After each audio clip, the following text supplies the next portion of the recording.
Good morning, mighty crew. This is Mighty Mike, and today, hopefully, we're going to continue this pump in the crypto market. Yesterday, we had a really nice pump.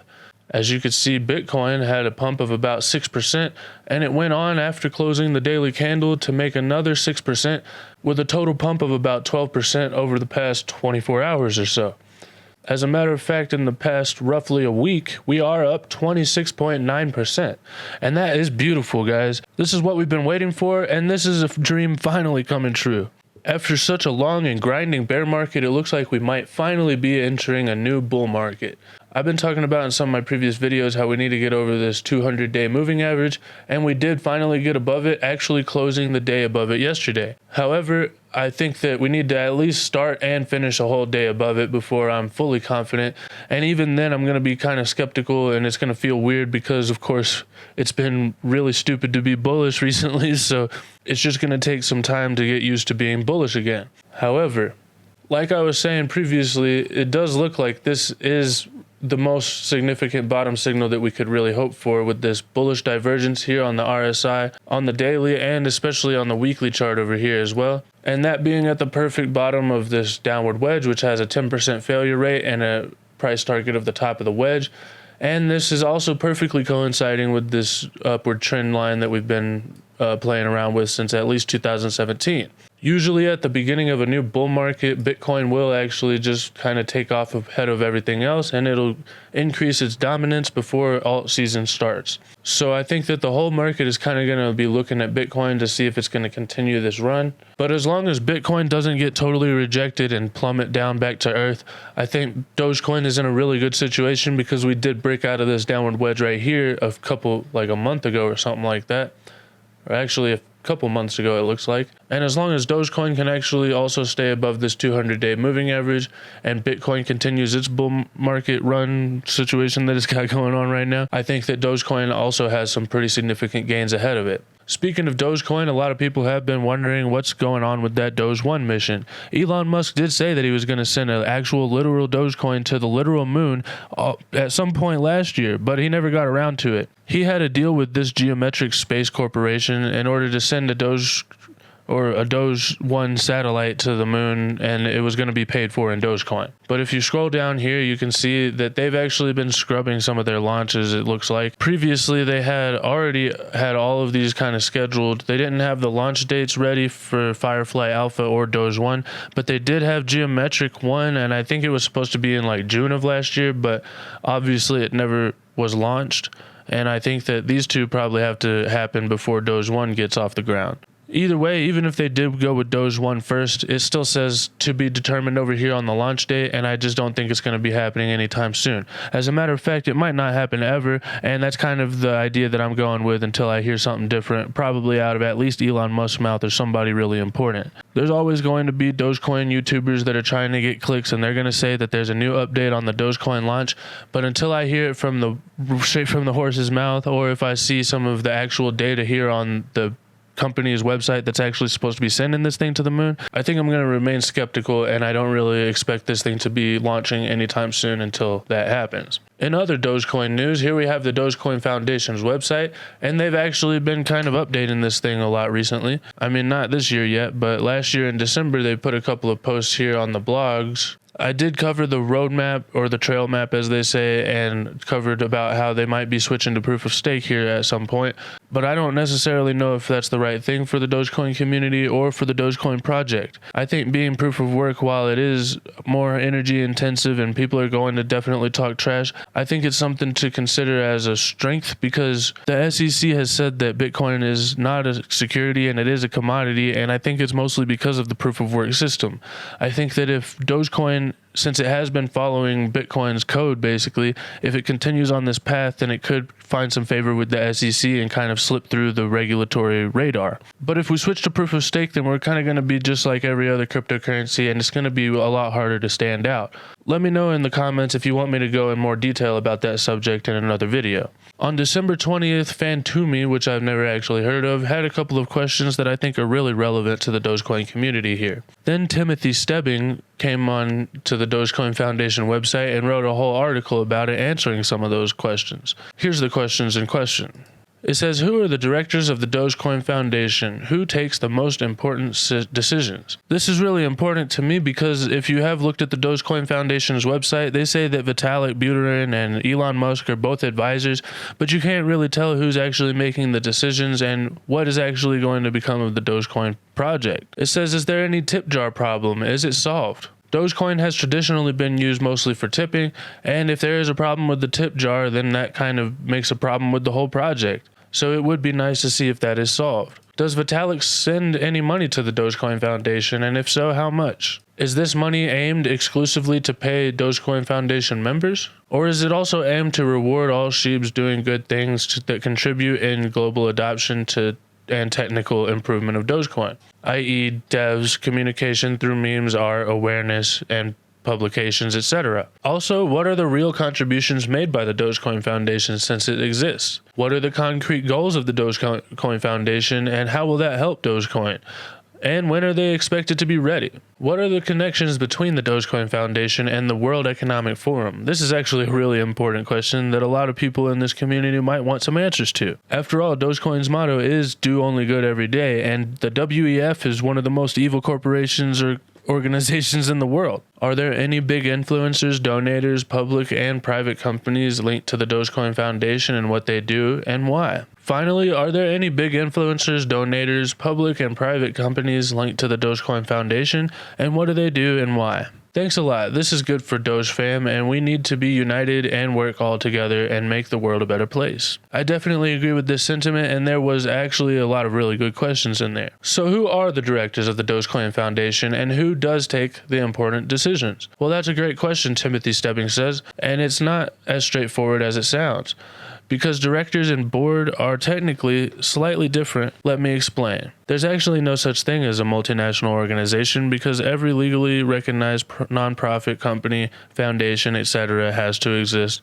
Technical term, be domiciled in a specific country. So basically the board is a group of people who ultimately sit across a global collection of legal entities. The current board today consists of Jens, Tim, and Mitchie, with another one or two people under consideration who have been working diligently with the foundation board for some time. The board voting process is fairly simple. Issues which come up have a space created on our internal forum, where whoever is raising the issue explains the details, and then a conversation happens where the other board members ask questions, etc. If we feel it's important, we might engage one or more of our advisors for their opinion, or reach out to the community for feedback. We always strive for 100% consensus, and if someone is feeling unsure, we try to continue the debate until everyone feels that they've arrived at the best answer. In other words, we basically have Jens, Tim, and Mitchie, and they are the board members of the foundation, and basically they talk about issues that they see arising in the Dogecoin community and try to come to a consensus, and whenever they come to a little bit of an agreement there, then they start asking their advisors and the Dogecoin community what they think. From what I can tell, Dogecoin tries not to change the project too much just because of some whims of people that are really greedy, and they try to make sure that the whole Dogecoin Foundation and the whole Dogecoin community is all on board with any changes that happen to the project. This is really important in my opinion because if I'm invested in something, then I don't want it to necessarily change overnight so that I'm basically invested in something totally different. I really believe in Dogecoin, the project, and the developers, and I believe that this project has a really bright future, but if we just go and change the fundamentals of the whole project, then we have to definitely reevaluate the situation and see if the new project is going to be worth anything. Is there any tip jar problems and is it solved? It says this section is being revised, so there's not really much of an answer there. I guess that kind of alludes to the possibility that there is actually a tip jar problem, and hopefully it is being solved here. Does Vitalik send money to the Dogecoin Foundation? How much? And is the money aimed exclusively to pay Dogecoin members, or is it also aimed at rewarding all sheeps for doing good things that contribute in the global adoption and technical improvement of Dogecoin? Well, the answer is Vitalik has been a strong supporter of Dogecoin for a long time, and we were thrilled whenever he accepted an advisor role at the foundation. Vitalik has expressed his love for Dogecoin and his alignment with the Dogecoin Foundation's objectives. By donating 500 Ethereum and 20 million Dogecoin to the foundation. So apparently that's a yes. He has definitely given money to the Dogecoin Foundation. I'm not sure when he donated these 500 Ethereum and 20 million Dogecoin, so I don't really know what that's worth right now. But either way, that is a significant piece of money. It goes on to say, along with other donations from the community members and organizations within the ecosystem, this is how the foundation has been able to continue to operate a small but significant development team to date. These donations are being used to help the foundation establish itself and meet its objectives of promoting Dogecoin development and Dogecoin adoption. I know it's hard to fathom, but Vitalik's donations were not a quid pro quo. So it wasn't something that he was expecting something in return for the donation. They were not a payment for an agenda, they were expressions of his support of Dogecoin. A lot of people have probably been speculating, and it does make sense to me, that possibly Vitalik would have been giving all of these Dogecoin and Ethereum donations to the Dogecoin community in order to get them to either get out of the way of Ethereum or to maybe even switch it to proof of stake. Since Ethereum recently switched to proof of stake and Vitalik has been hyping up the possibility of Dogecoin switching to proof of stake as well, it does seem like there might be a little bit of an ulterior motive. And there's also even been some whispers of Dogecoin basically being a testnet for Ethereum, with a bridge linking Dogecoin and Ethereum being used to run things on Dogecoin, making sure that they're safe before they actually run it on Ethereum. I don't know if that's even really a possibility, but if it was, then that would be something that I wouldn't really see as a positive thing, because Ethereum can run their own things, and if they have problems, then they can deal with that situation, but I don't think the Dogecoin community wants to deal with that grief. Moving on, what are the real contributions made by the Dogecoin Foundation since its existence? Timothy says, I'm sure different people would have different answers, but here is an incomplete list of things that I am proud to say we have accomplished or achieved since the last 18 months. We defended Dogecoin against hostile takeovers via TM law. I actually didn't really follow this, so I don't know that much about it, but it seems like a lot of people have been trying to take the Dogecoin name and use it as their own, because the Dogecoin Foundation and the community have already built up a big ecosystem around this, and if you can just steal the name, since it's not really trademarked or anything, then you can just kind of leech off of the Dogecoin Foundation and the community using their reputation to make a whole bunch of money and screwing everybody over. That's definitely not something that we want here in the Dogecoin community, obviously, and it's good to see that they are defending the name. They redeveloped and relaunched Dogecoin.com with FUD destroying Dogepedia and other great features. This is the new Dogecoin website, and it definitely looks a lot better. It has some more information here, and there's So Dogepedia here if you want to find out some more information about the project. They developed and released an initial version of Lib Dogecoin, which have lowered the barrier to entry for new developers and spawned numerous new projects in the ecosystem. This is actually really big because it can really increase the speed of the development process by making a library of a bunch of code that can be useful in the development process, obviously. This means that people won't have to type out and write new code for every single little thing that they add to that they edit in the Dogecoin code, and then people can basically go in and copy and paste and submit a lot of new changes for acceptance or vote a lot quicker, and this should definitely lead to some increased speed in the development process. They provided employment for a number of Dogecoin core devs with a goal of supporting their valuable contributions to the Dogecoin core and freeing them up to focus 100% on Dogecoin projects. It says we've been working hard on GigaWallet, which we believe will open the door to large-scale integration of Dogecoin into the business world. I haven't really done that much research, honestly, on the GigaWallet either, but I believe that it's basically a hardware wallet situation that they can use for businesses, where big businesses can store their Dogecoin on this ledger and that they'll feel safe keeping it there and know that their private keys are safe as well. Run and supported several successful charitable and community campaigns, from Team C's, where we helped Mr. Beast remove trash from the world's oceans, to the global Doge community campaign, Bronze the Doge, that saw the community get behind building a bronze statue of our beloved Doge Kabosu in Japan. I believe this was actually supposed to be in the hometown of Kabosu, and that's really good because I think it's going to bring some tourist money to the town that Doge and Kabosu came from. If you don't know, Kabosu is the original dog in the Dogecoin meme. Also, who doesn't want clean oceans so that we're not eating plastics in all of the fish that we eat? They assisted in a number of Dogecoin related startups getting off the ground through advocacy and feedback, and run the first of many annual Dogeathon events a hackathon for a whole new Doge dev community. This is basically where people try to kind of hack the Dogecoin project or the Dogecoin code and find bugs in the system that can be sorted out so that the developers can make it a more secure and safe platform for all of us. All of these are really great steps that I think are going to lead to a strong Dogecoin project and eventual safe adoption of the cryptocurrency. Really, all of these flashy things that a lot of cryptocurrency projects promise to do don't matter if they don't actually put all of the development into process and make it actually strong and safe for people to use and invest in. I know it seems a lot more exciting whenever a project is doing all kinds of developments and releasing all kinds of new news updates and hyping everything up so that the price just skyrockets to the moon, but that doesn't actually lead to a solid project. It just leads to pump and dumps. The markets are really hard to time, and I don't know about you, but I don't really want to pump and dump. I want to pump and then stay up there because I don't want to just be rich for a moment. I want to try to get financial freedom and kind of keep it. So what are some concrete goals of the Dogecoin Foundation, and how will that help Dogecoin? And when are they expected to be ready? Well, great question.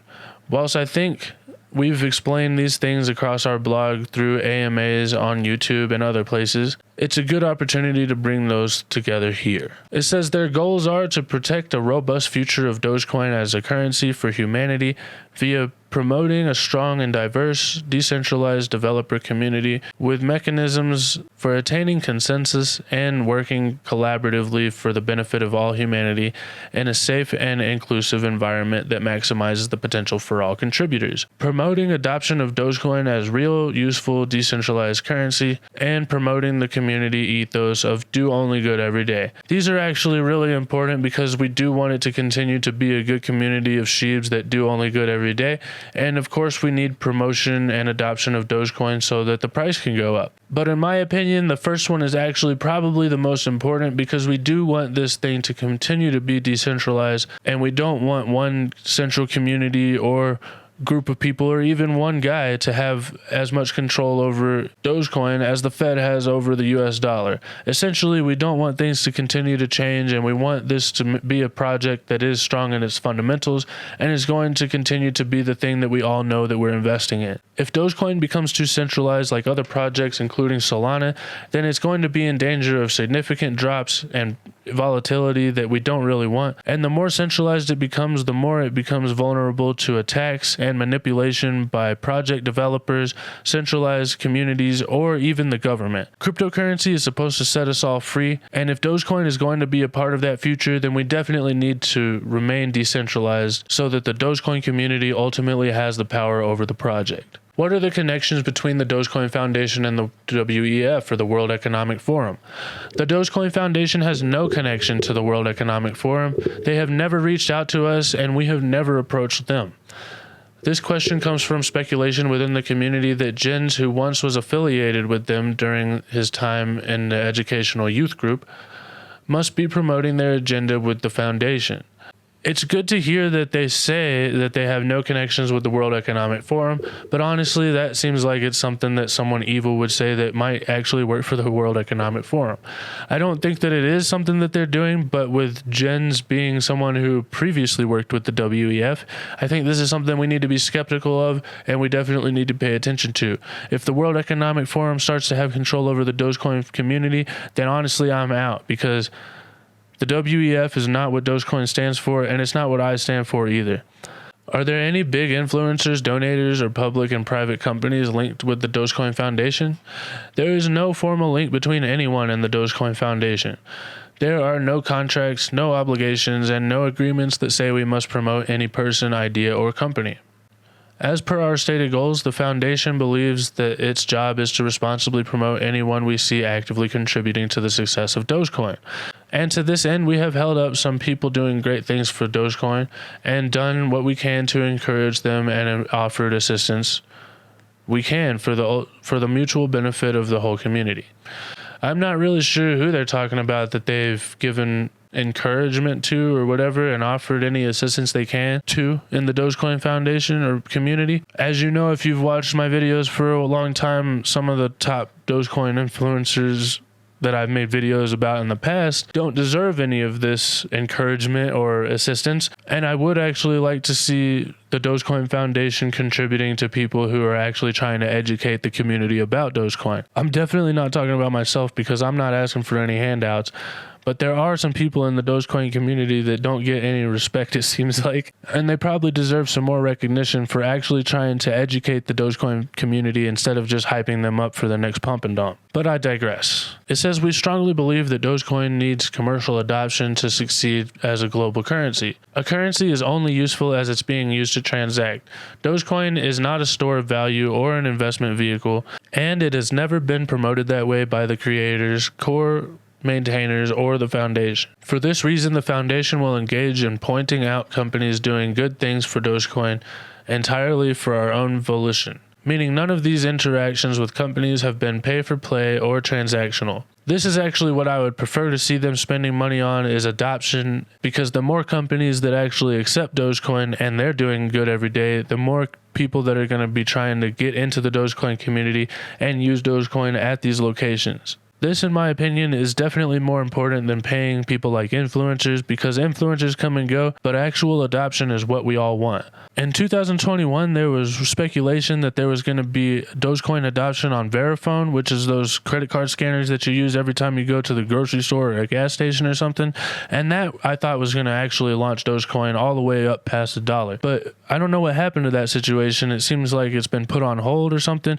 Actually, a lot of crypto adoption has definitely been put on hold because of the bear market and this recession that we've definitely been in. We haven't necessarily seen an earnings recession yet, but the GDP definitely came in multiple quarters negative, so that is a traditional recession. Anyway, I think that whenever the crypto market and the economy starts to roar back, then hopefully we'll see some of those developments actually going through. And if Dogecoin and some of the top cryptocurrencies are accepted so that you can actually buy things with cryptocurrency at pretty much any credit card terminal, that would be amazing, and I think that would definitely lead to mainstream adoption of cryptocurrencies in general. Dogecoin has been 100% slept on because people don't really seem to realize that Dogecoin is almost always involved in those kinds of discussions. Whenever people in the mainstream, especially mainstream news, talk about cryptocurrency, there's usually a few coins that they talk about the most. Those coins are Bitcoin, Ethereum, Litecoin, and Dogecoin, because they've been around the longest and people have mostly heard about them. I think there's going to be a few more that people are going to start talking about more often, like Polygon and things like that are competitors to Ethereum. But Dogecoin, Bitcoin, and Ethereum all kind of stand out